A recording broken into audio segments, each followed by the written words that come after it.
साथीहरु यो भिडियो अन्तिमसम्म हेर्नु होला। यहाँ दिदीको कुरा सुन्दाखेरि मेरो मन एकदम मर्मित भयो, त्यसैले हजुर समक्ष पुर्याएको छु। दिदीको लागि सल्युट पनि छ है सबभन्दा अगाडि। नयाँ जो आउनुहुन्छ सरकारमा या जो नयाँ नीति बन्छ उहाँहरुसँग मेरो अपिल चाहिँ यही छ कि जसले हाम्रो बच्चालाई डाङ गोलीले हानेर मारे डाङ जसरी मारे तिनीहरूलाई सजाय हुने पर्छ। साथीहरु जस्तो प्रश्न उस्तै उत्तर। ऋषिजी हेरेको हेरे ल हेर्नुस् है। अब तपाई न तपाईसँग गाडी छ, गाडी चढ्नुहुन्छ नि सरकारी गाडी छ।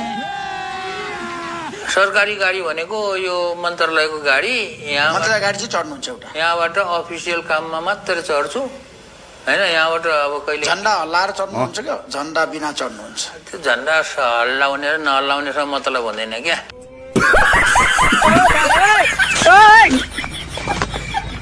बैगन यो बाजेको चाहिँ लास्टसम्म भिडियो हेर्नुलाई बडा मस्तको भिडियो छ है साथीहरु है।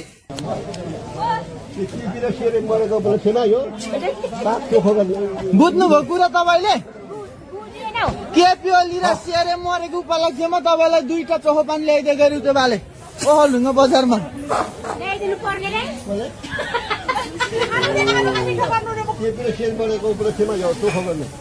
बहादुर र आर्जु म्यामको घर है, भिडियो खतरनाक कमेडी छ हेर्नु है।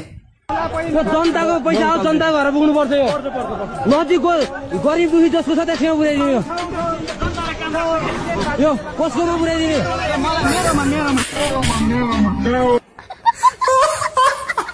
भागेका नेताहरूलाई क्षतिपुत्री गरे है। ल सुन्नुस् है साथीहरु है। गिरिबन्धु ओलीलाई, व्हाइट बडी देउबालाई, हेप्नी बास्कोटालाई, यो ठोक्नी बस्नेतलाई, यो आखाण्डे पौडेललाई जतिवटाको घर चल्यो नि सबैको गाँस र बाँसको ठेका हामी लिन्छौँ। कसरी?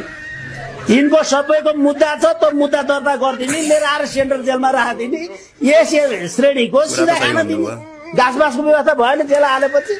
क्या बात है सर, क्या बात है सर, क्या बात, ये बात है। महावीर दाजुको हरेक कुराबाट म फिदा भाजु। हजुर पनि सुन्नुस् है, खतरनाक बोली छ है उहाँको है। तँलाई पट्याउन दिएको उले चाहिँ परिबिनलाई दिएछ। सुन यहाँ थाहा भइहाल्यो नि, यसलाई मैले ल त पठाएछ भन्ने दिएको, यसले परिबिनलाई दिएछ। परिबिनले फेरि कालीलाई दिएछ।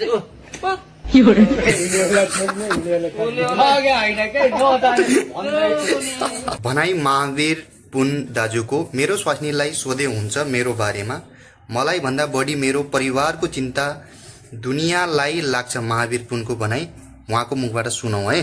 परिवार अहिले कहाँ हुनुहुन्छ त? छोरा कहाँ हुनुहुन्छ? पोखरामा छन् है, पोखरामा छन्।